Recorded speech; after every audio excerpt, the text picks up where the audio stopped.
Hello, everyone, and welcome back to KP Fire, where we talk about the latest and greatest subjects dealing with life, travel, and ministry, and we do it all in the name of the Lord. I'm your co-host, Malachi Wiley, and we are back here continuing our segment with the lead evangelist and founder of Kingdom Pursuit Ministries, Matthew Eckart, and his wife, Nadine. How you guys doing? Wonderful. How you doing, Malachi? Good. Doing great. Very excited. Part two. Yes. You know. Great. Yes. Yes. So one thing I know that we talked about last time was a lot to do with ministry, but I kind of want to build from there, and I want to go into your life, especially your life on the road, and kind of what happens to you personally. So the first question I want to ask you is, like, can you share a story where your ministry has made a significant impact on someone, or that something that stuck with you all the time that you've been traveling? Yeah. That's good. You go first. You want me to start? Yeah.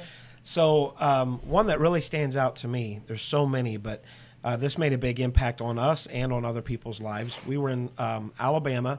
It was pretty early on, the first couple years on the road. And we were holding revival meetings at a church we had never been at. And it was just amazing. The hunger of the people was amazing. But the amount of young people that came to the altars night after night was just I'd never seen anything like that. And the whole front of the altar area would be full of kids coming up, young teens, all the way down to young children. And I just remember the gifts of the Spirit flowing so strong there, and just the kids and teenagers just weeping before the Lord, and things happening. And so from that, we've been back, like every year we'll go back to that same church in Alabama, and great friends there that we have. But one of the families that was there, the boy that I ministered to, I've stayed in connection with their family. We've been friends, and he is now pastoring his first church. And I can remember giving him a word about how God had a call in his life, to take the gospel out. And so it's been neat because his mom was able to share with me, hey, you probably want to know that he's pastoring his first church because you made an impact on his life. And I know that his parents did, and his pastor and different pastors, and so there's a lot that factors into it. But it's so cool to know that you're at the right place at the right time, making an impact, and you get to see the change years down the road. And so that one always stands out to me because we get to go back and see a lot of those that are growing up, and some are serving the Lord strong, some may not, some I don't know where they're at, but so that really stands out to me. So that's probably really cool, though, that you're able to have this experience with someone, and a lot of times you probably don't know what happens. You probably don't get to know how it turns out, how they take it. Yes. So it's really cool that it's like, hey, you got to see the final product. Yes. Almost like a little reminder from God to be like, this is why you're doing this. This is why I've called you. Yeah. That's really cool. What about you, Nadine? Yeah. I think of, it is hard to narrow it down because we do see so many people, but I remember we were at this church in Texas that we go to often, but I think it was the first year we were there, and one of the teen girls, she must have been a young teen, but she wrote a letter and gave it to me, and it was just to the missionary family, and just, talking about how, our ministry had impacted her life. We had prayed for her at the altar, and she had been through a lot. And so it was just I still have that in my Bible, just to make me think of that girl and remember her and pray for her. I haven't seen her in years, but it was really just a sweet thing. Yeah, it's still awesome to know that you did make an impact on somebody too. Yeah. Still really awesome in that. Honestly, that's probably the moments you remember when you face hard times, whenever you're like, is this really what I'm supposed to do? And then you remember, well, that wouldn't have happened if I wasn't here. That wouldn't have happened if I didn't go. And so that's really awesome. Yeah. On top of that, we're talking about hardships. I mentioned that, and kind of struggles. We talked about your guys' individual reasons on why you keep going in the last episode, but how do you support the other? How do you support your spouse when you're going through hard times, traveling and doing a lot of things? Yeah. You start. Okay. Yeah, I think we do try to make an effort even on the road to make sure we have a weekly date, so the two of us will go out and date, and that's just good for, I think, marriage and building relationship in general. It helps us to kind of just have alone time and Tuesday talk night, over date things. night. Yes, we do. Tuesday date day. Yeah, we do. Yes. We do. Taco Tuesdays. Yeah. Out for tacos. Well, Nadine loves I love Mexican tacos. food. Hey, but so we do. We try to make an effort wherever we're at for that to happen. Yeah. And I remember even when the kids were little, we couldn't always go out on dates, and so we would just be like, okay, you're going to bed at exactly this time, and we're going to watch a movie in here and, eat our candy and popcorn, and it would be our little Yes. at-home date, but it was still meaningful, Yeah, that's cool. having that time set aside. So I think that's a big thing, just being intentional with relationship. And then also I think just considering each other in prayer, like when I'm having my prayer time with the Lord, I make sure to lift up Matt, and it's good sometimes when you're around somebody a lot, sometimes you can just take things for granted and not notice what they might be going through. But if you pause for a minute, it's like, well, maybe they're struggling with something. And so just to lift him up in prayer, I think is important. Yeah, I agree. I mean, it's kind of an echo of what she just said, because really that having those times going out, or being in the house and the kids, leaving us alone. Of course, now the kids are older, so we go out. That's how it is now all the time. But also I've just found that she's my best friend. I think I'm her best friend. Yes, And so, You've been demoted. Yes, but we like doing everything together. So it's honestly like if I'm running, an errand or something. I mean, I love having her with me. If I'm running an hour away, or making a bank run or something, and it's a 40-minute drive, it's just nice having her with me. And it doesn't always work that way, but we spend a lot of time together, a lot of time like that, and praying for one another, talking before we go to bed. I do notice the older that I'm getting,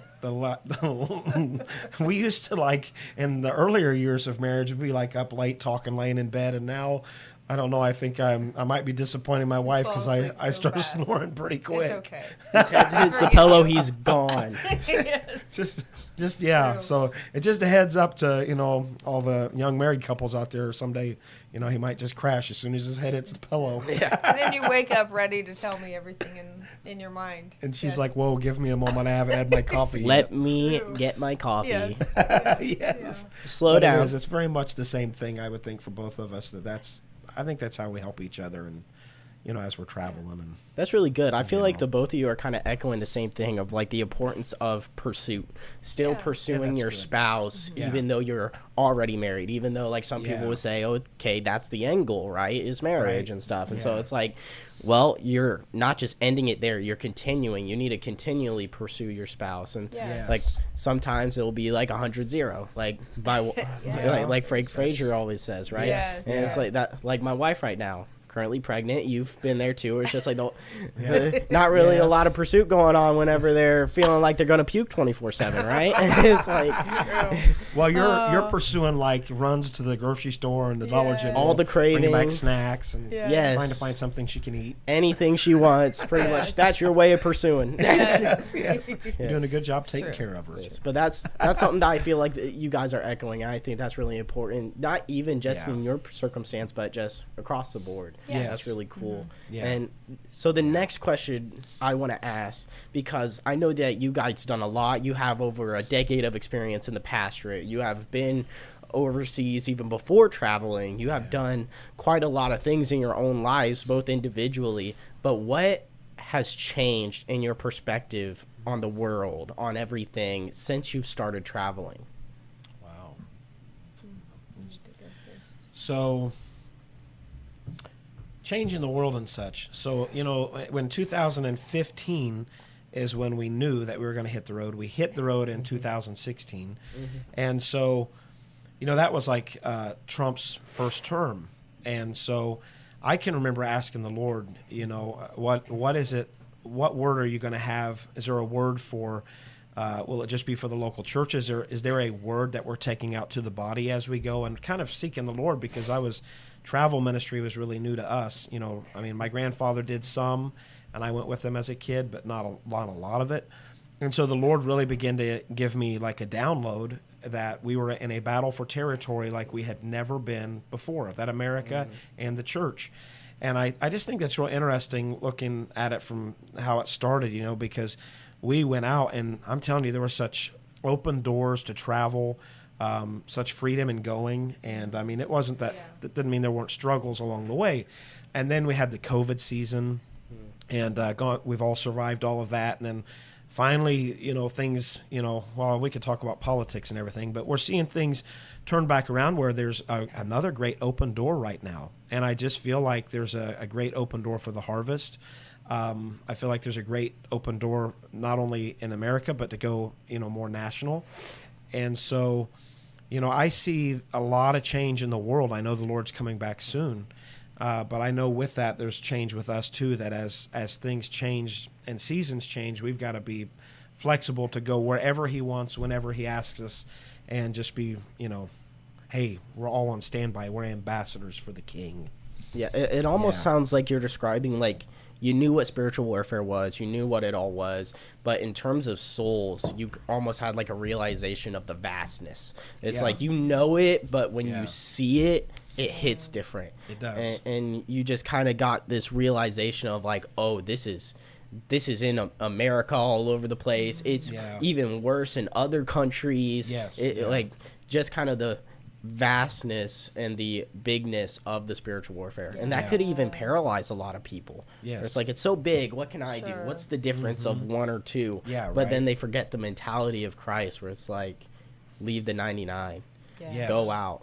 If That's it's for one, it's important. Yeah. So I feel like you're kind of explaining is that mentality of leaving the 99, going after the one, became more real. It did. Yeah. That's awesome. For sure. What about you? I think of like our life before we were on the road and Matt was pastoring, and so it was funny. It was just the nature of like being in one place and being at a local church. There was just always like a schedule, like way in advance, as far as like I knew what was coming, months in advance, and so. And it was good, and I enjoyed like helping him and doing my own like pastoral wife thingies, as far as like, okay, it's the ladies' Christmas parties coming up, I have to plan for that, or it's like who is on the nursery schedule, and that's just ministry life. But it when you're the the pastor's family, it's like your life. And so our life was very much scheduled. Like every day of the week we had a certain thing we were doing even, and every day was scheduled. And so just like in the most practical way, it's very different from that now. Even though we have a calendar and we plan, when you're on the road, everything's just a little bit like, you better be flexible because you might blown out tires. Who knows what's coming? Alaska trips. Yes. So I mean, I just think the timeline. I remember that first year it being just so different. My mom or my sister would ask me, "So where are you guys going to be next week?" And I would say, "I don't know," because I didn't even know it was happening from week to week, and so that was a huge adjustment. But I think. It's perfectly fine. It's just a different life. Yeah. We're kind of used to that now. I'm used to it now. But could you even say that arguably it could be a hard mentality to fall back into, even traveling, especially the larger scale you go? Because I see that, like, when you're talking about this, I'm almost reminded of Kingman, where there was a lot of great things that happened, but the way it all started was like, take the handbook and throw it out. Yeah. And so would you say that it's even a slippery slope for anyone that does want to go into traveling ministry, that does want to do this? Hey, not saying that this ain't a worry, but it's something to still keep a look at.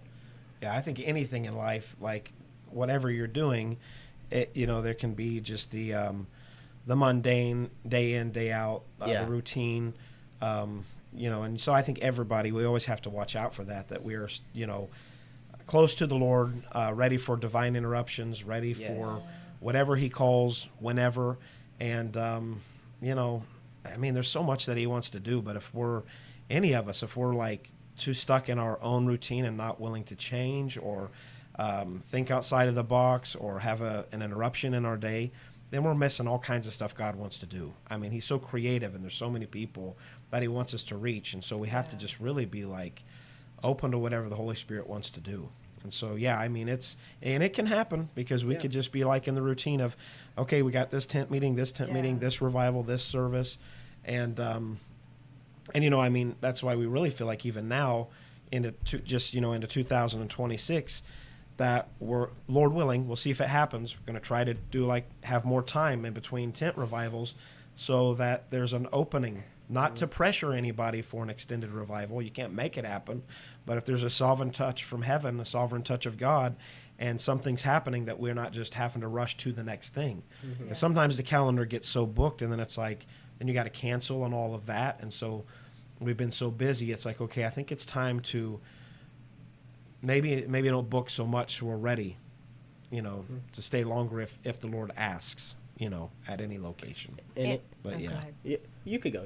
I just think too, it's like as far as like getting into a rut, that could be with anything, even if the schedule doesn't change at all. You know what I mean? And it's just exactly like we thought it would be, and it's going to be planned like we had planned it out.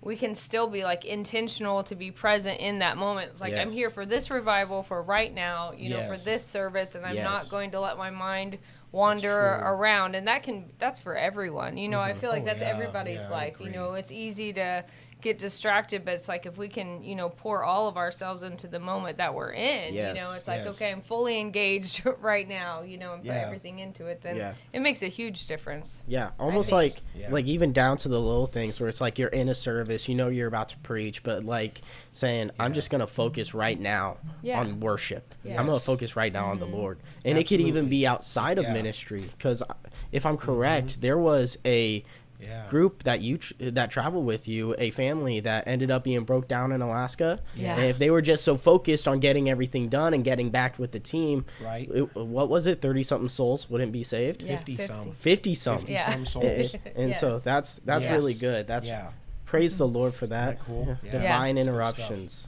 Sorry, I was distracted for a moment. We heard one of the cameras go click. Oh, you're fine. All good. Ethan's got it all taken care of. Good job, Ethan. He might still be working on it. Golf clap for Ethan. Yeah, good job. Yes. One of the views might be messing up, and I'll be right back. Yes.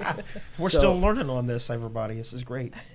One question I would love to ask is, can you describe just a typical day in the life for you, day to day, what it looks like, kind of how you take things? Okay, yeah. So for me, it's like we get up and we start on our homeschooling, and so at some point in the morning, I try to be not too lazy, and so we start at a good time. Even though we're homeschooling, it can be a temptation to sleep in too much. But we get up in the morning, start school, and when we're in like revival services at a tent or at a church, we have been as a team meeting at noon for prayer, which is really cool. The kids are really engaged in it as well, and so we'll stop for noon, we pray for a half an hour, we talk together as a team, and then we go back to school, and then we prepare for that night. At some point we'll eat dinner, and it ends up being a little bit different because we're in service at kind of like dinner time, and so we usually eat a late dinner or 10 early p.m. lunch. ready to devour. I know. Give me that steak. By the time service is over, we are hungry again, and so I don't know. That's kind of crazy, but then we end up going to bed kind of late and then starting all over again. Yes, that's kind of what our life is like. What about you, Matthew? So I'd say it echoes. I mean, there's just like. No school for you. Yeah, not so much with the school stuff, but if it depends on if we're in tent revival or not. Yeah, but those times when we're in the tent revival, I mean, it's like, you start your day off and you got several things to get done. Then you have the meetings, and then we have the evening meetings, and you have your meals and all the, late night, going to bed late, and that. So the days, it all really runs together, and in there, it's a lot of, looking at the calendar. Making sure things are ready at the next place, any kind of mechanical, any kind of things we might have to work on. There's a lot of vehicles in the ministry and box trucks. And that's not even talking about like dumping tanks and filling tanks and all of that stuff. I will say we're busy all the time. A lot of ministerial duties almost. A lot, where you just kind of like taking care of the ministry and like getting everything nice and sorted. Even down to your personal life, like dumping the poop tank. And so that's always the fun part. Yes, lovely. Yeah, lovely. I'm thankful I have an 18-year-old son that's still traveling with us, so he can do most of that for me. I don't, so I'm out of luck. Sorry, Caleb. Yeah, threw him under the bus. Buddy. But online. Another question, kind of going into so we know your past. We know what you do now. But what is your hopes for the future? What is your vision and your goal for the future? What do you want the rest of 2026 to look like? Or maybe even farther? Let me start. So, I guess without making it too lengthy, we knew in 2025, and we've known there's a shift in the last couple of years, but we weren't for sure what it would be. And so we've seen some transitional stuff in the ministry with different families, going out, being sent out, things changing and People coming in. two weddings. We now have 2 son-in-laws and a grandbaby and one on the way. All I can say is you're welcome. Yes, thank you. Trying to give a moment where you can chime in. This is perfect time. That was great. And so, what were we talking about? Transition in 26. Yeah, thank you. My brain went. Thank God for wives. Yeah, we'll transition right back into the actual conversation. Yes, exactly. And so, we knew, and now I think I do know more of what it is. It is kind of what I just said about being more intentional and having some more gaps in between.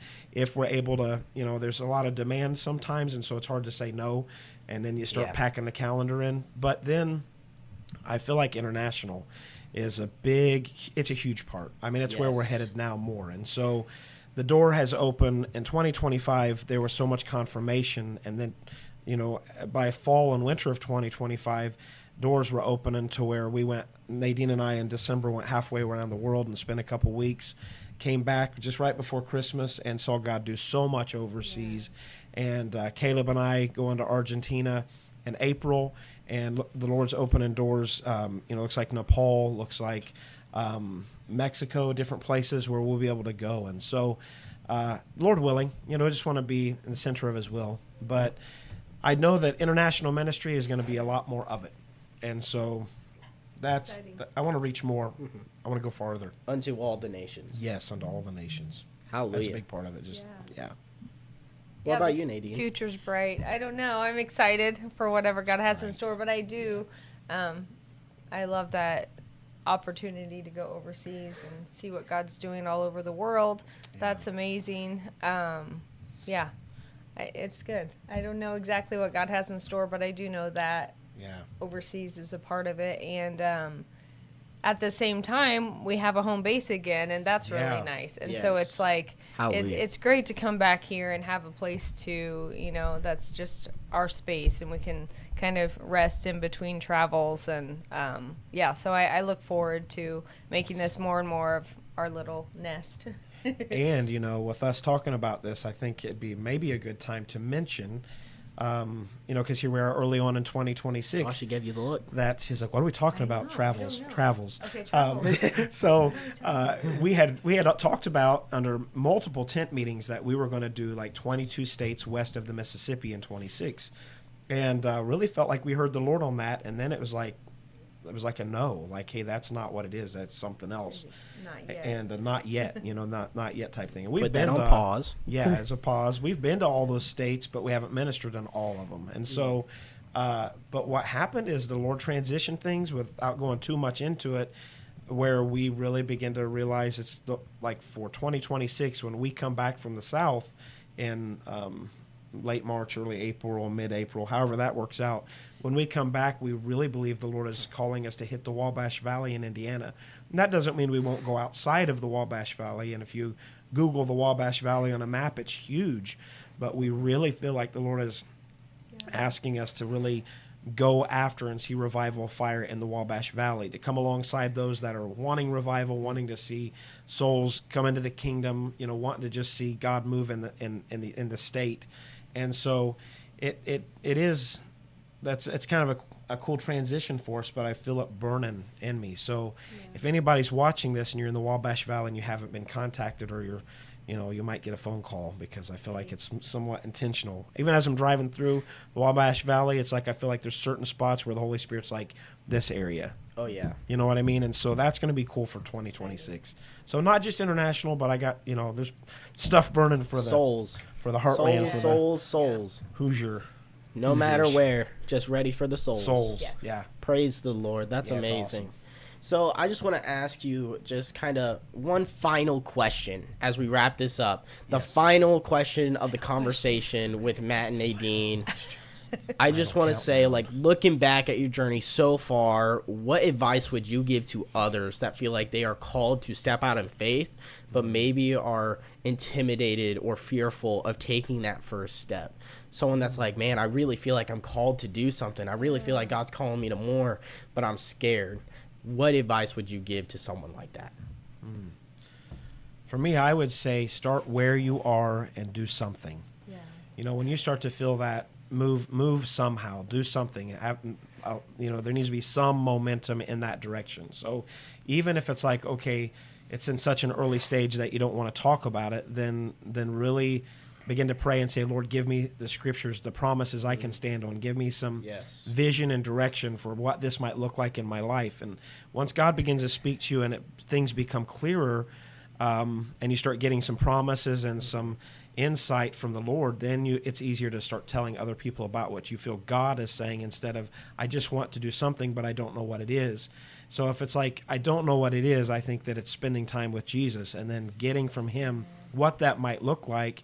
And then once it begins to unfold and you begin to see what it's going to look like, then it's those that you trust, the closest ones to you, that, you know, obviously your spouse, you're probably sharing with them all the way through, but it's like there comes those moments where then you decide, okay, I'm going to share it with more of my family, you know, maybe your pastor or, you know, other believers that you just start sharing with them. But, you know, it takes that step of, you know, getting the mission, the direction from the Lord, and then you've got to go for it. You know, it's like you pray, you prepare your heart, you prepare your mind, but then you proceed. You have to move, you know. And so I feel like the proceeding is constant, but sometimes it's proceeding in praying, sometimes it's proceeding in preparing, and sometimes it's just like, okay, now it's the launching moment. There was a book that we read that I don't know, maybe you didn't read it. I may have told you about it, but it's called The Point of No Return by Rick Rainier, if I'm saying his name right. And I remember reading that book like when we launched out, and that was awesome, because he said there's always times in life, not just ministry, where like if you ever like go to another job, it's the point of no return. It's that moment where you tell them like, this is my last day.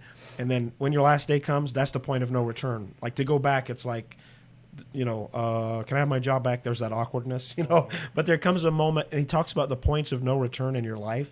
Yeah. And so there's got to be a moment where you're like, this is it. And then you go for it, you know, and there's a lot of steps leading up to that point of no return, and they're important, but it always starts with prayer.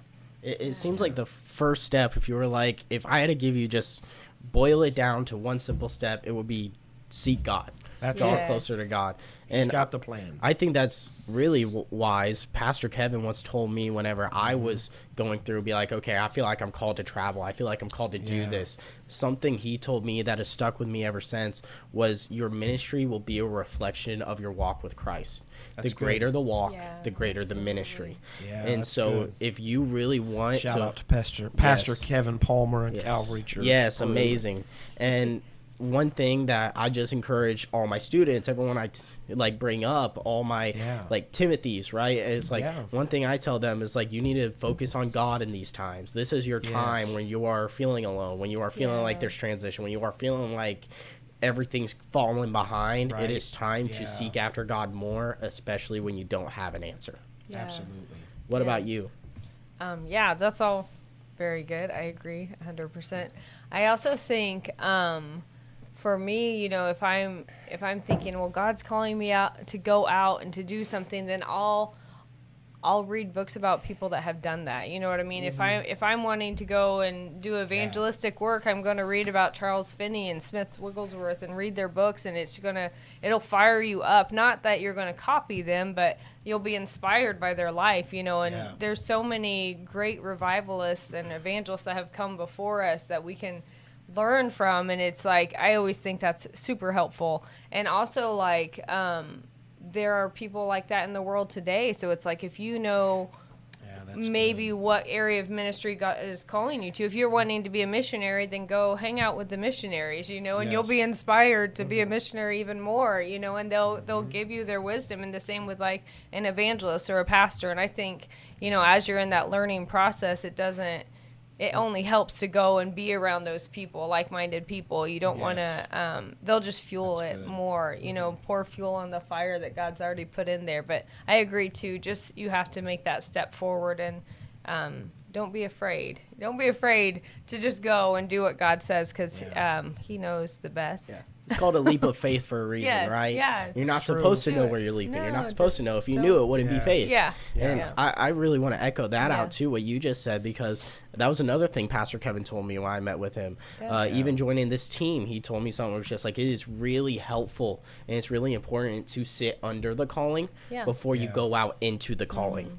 Yeah, I for once sure. heard it said, like, if I hang out with a bunch of people that sell ice cream, that's their business. They make millions selling ice cream. If I hang out with them long enough, eventually I'm gonna know a lot about ice cream. Yeah. And so and sales maybe. yeah, and so Hey. if it's like if I'm called to be a Yeah. pastor or a missionary, Yes. if I go and I hang out with a missionary, I'm gonna know a lot more about Yes. what it's like and what it takes to be a missionary. Yes. And so Yes. I just think that's really awesome. So the two key takeaways: seek after Christ, don't turn back, Yeah. and find someone who could pull you up Yeah. to somewhere you've never good. been. Yeah. Yes, absolutely. For sure. Good That's- stuff. That's an awesome point to edit on. Well, I am so thank you, glad Malachi. for all you guys joining us. If you like Yes. it, make sure to like and subscribe, leave a comment, and we are looking forward to see you guys next time. Until then, God bless and have a great day.